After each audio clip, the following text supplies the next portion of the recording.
Shalom une fois de plus mes frères dans le Seigneur, je reviens vers vous, toujours sur la recommandation du Seigneur. Pour ceux qui sont abonnés, il y a quelques jours de cela, le Seigneur m'a demandé de reprendre mon témoignage. Pour les personnes qui viennent écouter ces choses, le Seigneur m'a dit, il faut que tu reprennes ton témoignage. Quand nous avons commencé ce site en novembre 2020, ça fait à peine de novembre, décembre, janvier, février. Ça fait 3 mois que ce site existe. Lorsque j'ai commencé par mon témoignage. Mais le Seigneur m'a dit, reviens sur ton témoignage. En fait, c'est pour que certaines personnes puissent savoir comment j'ai eu ce don-là, ce don que j'ai aujourd'hui de vision, de prophétie, ces capacités que j'ai d'entendre le Seigneur. Je ne suis pas née avec, c'est venu progressivement, petit à petit, mais ça avait commencé en décembre 2017. Donc, ça sera aujourd'hui la deuxième partie du témoignage que je vais vous faire de ma personne, de comment le Seigneur m'a converti. Donc, je l'ai commencé, nous sommes aujourd'hui samedi, je l'ai commencé le jeudi, où je vous ai dit comment ça a commencé dans la nuit, comment j'entendais des bruits, je me suis retrouvée dans les ténèbres, comment j'entendais des bruits. Donc pour ceux-là qui sont connectés, ils ont suivi. Pour ceux qui ne sont pas connectés, je vous conseille d'aller encore écouter la vidéo où je parlais de ma conversion, comment je me suis retrouvée dans le tunnel. On va appeler ça un tunnel, ou bien on va appeler ça une fosse. Non, c'est une fosse, parce que les gens tombaient. On va appeler ça une fosse. Donc les gens étaient en train de tomber en enfer. Et c'est une fosse où les gens tombent comme ça, c'est comme un grand puits. Et moi, j'étais aussi en train de tomber dans cet endroit-là.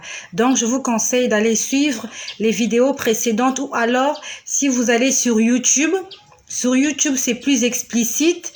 J'ai mis témoignage 1, témoignage 2, c'est numéroté. C'est plus facile sur YouTube parce que vous aurez la possibilité aussi de les télécharger et de pouvoir les écouter hors connexion. Donc, ça avait commencé en décembre 2017, au mois de septembre.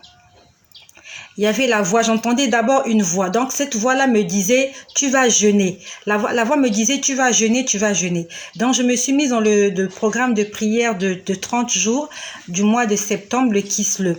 Et pendant ce programme-là, en fait, on va dire que la voix me dictait tout ce que je devais faire. Il me réveillait dans la nuit, il me dit, prie. Il me parlait en fait, j'entendais juste. Je ne voyais pas encore la personne. Je ne voyais personne. J'entendais juste la voix.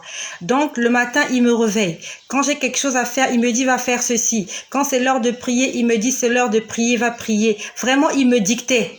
Il m'avait même appris à bien me comporter dans en route quand je conduisais, parce que je conduisais très mal. Quand je dis je conduisais très mal, en fait, j'aimais me faufiler entre les véhicules, surtout le matin avec les bouchons. Je conduisais vraiment très mal. J'allais à gauche, à droite. Le Seigneur m'a dit, un enfant de Dieu ne se comporte pas comme ça. Tu ne dois pas te comporter comme les païens. Si tu veux arriver au travail tôt, tu dois te réveiller tôt. Il m'a dit, tu es déjà en route. Il y a une ligne qui est là, tu dois la respecter. Il m'a dit, si un policier t'arrête, n'est-ce pas que tu auras tort? Et si je te demande de prêcher l'évangile à ce policier alors qu'il est en train de te signer une contravention, tu ne vois pas que tu seras un obstacle pour mon œuvre? Donc le Seigneur était vraiment en train de m'éduquer. Il était vraiment en train de m'éduquer pendant ces 1 mois de jeûne et de prière. Puis après, j'ai commencé à entendre la même voix. La même voix, tout en m'exhortant à prier, à lire la Bible, commençait à me dire, enlève-moi ce que tu as sur la tête. Enlève-moi ce que tu as sur ta tête.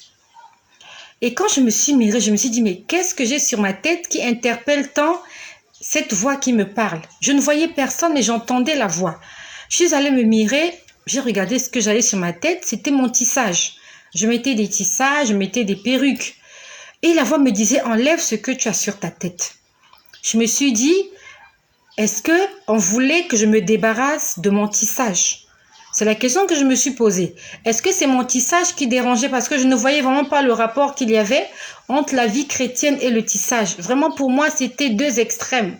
Pour moi, je me disais que Dieu n'avait rien contre les cheveux artificiels. Mais la voix ne cessait d'insister, me disant, enlève ce que tu as sur ta tête. Enlève ce que tu as sur ta tête. Enlève ce que tu as sur ta tête.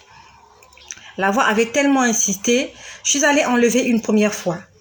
J'ai enlevé mon tissage, je suis restée quelque temps comme ça et je ne supportais plus parce que j'étais tellement habituée à ces choses-là. Ça fait des années que je mettais le tissage. Ça fait vraiment des années. Donc, comme la voix ne parlait plus, je suis repartie mettre mon tissage. Quand j'ai remis mon tissage, la voix a recommencé à me parler. La voix m'a encore dit, enlève-moi ce que tu as sur ta tête. Enlève ce que tu as sur ta tête. En fait, j'avais l'impression que je devenais un peu folle parce que de toute ma vie, jamais je n'avais entendu une voix me parler comme ça avec tant d'insistance. La voix parlait tout le temps. Quand je suis en route, dès que je suis calme, il parle, il m'explique des choses, il parle. Souvent, il me pose des questions, je réponds, ainsi de suite. C'était vraiment un dialogue entre une personne visible et une personne invisible. Je ne voyais pas la personne, mais la personne ne faisait que me parler. C'était la voix d'un homme.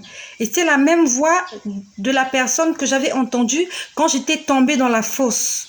Quand j'étais tombée dans la fosse qui conduit au séjour des morts, au lieu de tourment. C'était cette voix-là qui me parlait. C'était la voix d'un homme. Fais ci, fais pas ci, fais ci, fais pas ça, ainsi de suite. C'était vraiment un dialogue. Donc, j'ai remis mon tissage. La voix a continué à me dire, enlève-moi ce que tu as sur ta tête. Enlève-moi ce que tu as sur ta tête. La voix insistait tellement. Je suis encore allée enlever pour la deuxième fois. Je suis restée comme ça un moment, vraiment un moment, mais ça me dérangeait.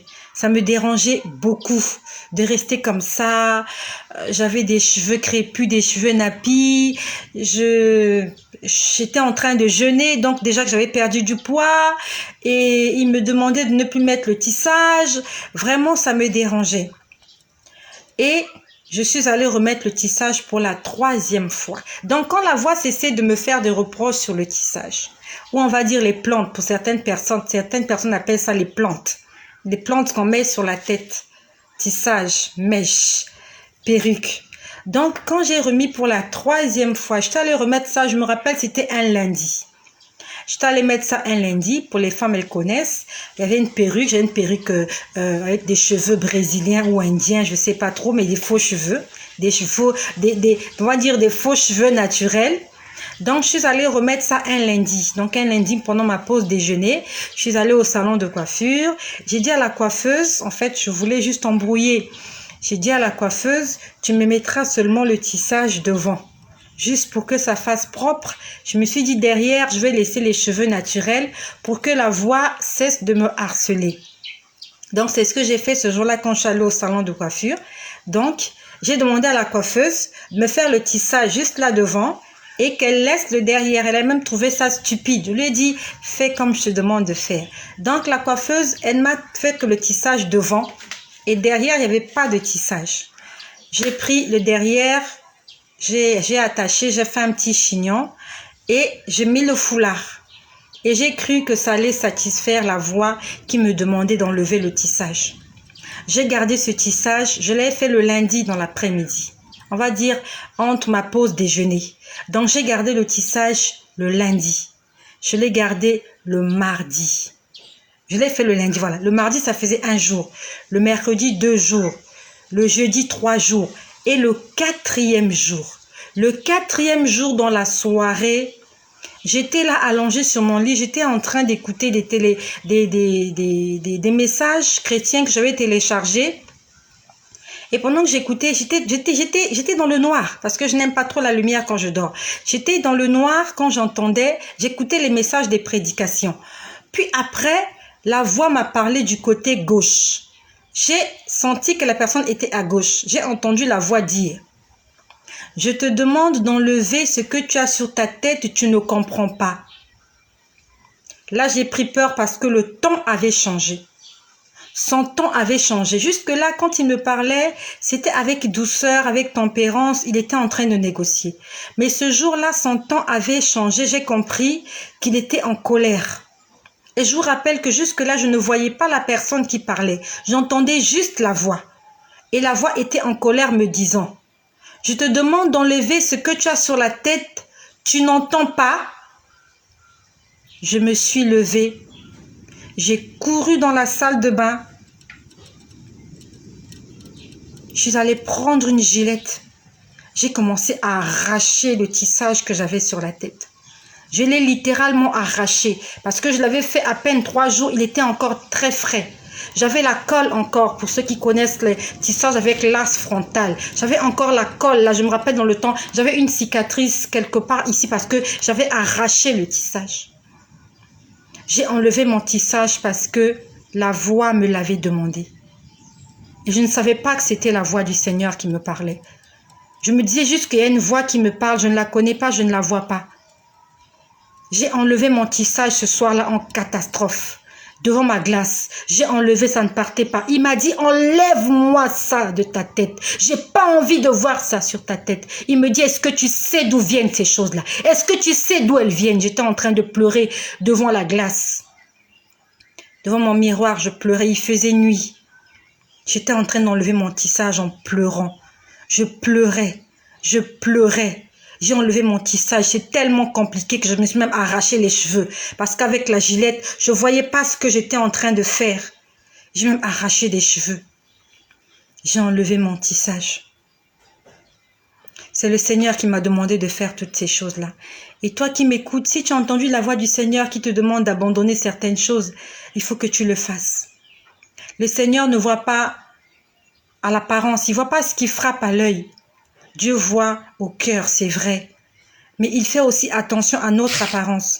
Pour ceux qui ont suivi le message que le Seigneur nous a dit dans la nuit du 31 décembre 2020 au 1er janvier 2021, le Seigneur nous a dit que ces choses ont une influence négative dans nos vies. Par la suite, je viendrai vous dire comment le propriétaire des cheveux était venu me voir un soir. Le propriétaire des cheveux que je portais, et je lève ma main droite, que tout ce que je dis, c'est sous le contrôle du Seigneur. Quelque temps après, quand je me suis débarrassée des tissages, je ne mettais plus les tissages. J'avais arrêté de me maquiller. Quand je parle maquillage, je parle le make-up. J'avais arrêté avec les bijoux. J'ai reçu un soir la visite d'une dame dans ma chambre, alors que les portes étaient fermées. Il y a une dame qui est venue me voir un jour, parce que ces choses-là lui appartenaient. Et elle était venue me demander des comptes. Je reviendrai vers vous pour la suite de mon témoignage. Nous allons essayer de poster cela sur YouTube afin que cela soit téléchargeable pour des frères et des sœurs qui aimeraient les écouter hors connexion. Je ne parle pas de moi-même. Je suis en train de venir vous dire ces choses de la part du Seigneur. Il m'a dit, tu vas recommencer ton témoignage à zéro. Je l'avais déjà fait au début, mais au début de cette chaîne, beaucoup de gens n'étaient pas encore connectés. Beaucoup de gens n'étaient pas encore abonnés, donc beaucoup de gens n'ont pas suivi le témoignage. Nous avons commencé à les poster sur YouTube, mais le Seigneur m'a dit, tu vas encore sur Facebook commencer ton témoignage. Et c'est ce que je suis en train de faire. Et je reviendrai vers vous pour la suite du témoignage. En attendant, soyez bénis chez vous. Restez connectés au Seigneur Jésus-Christ et surtout, restez obéissants. Que le Seigneur Jésus-Christ vous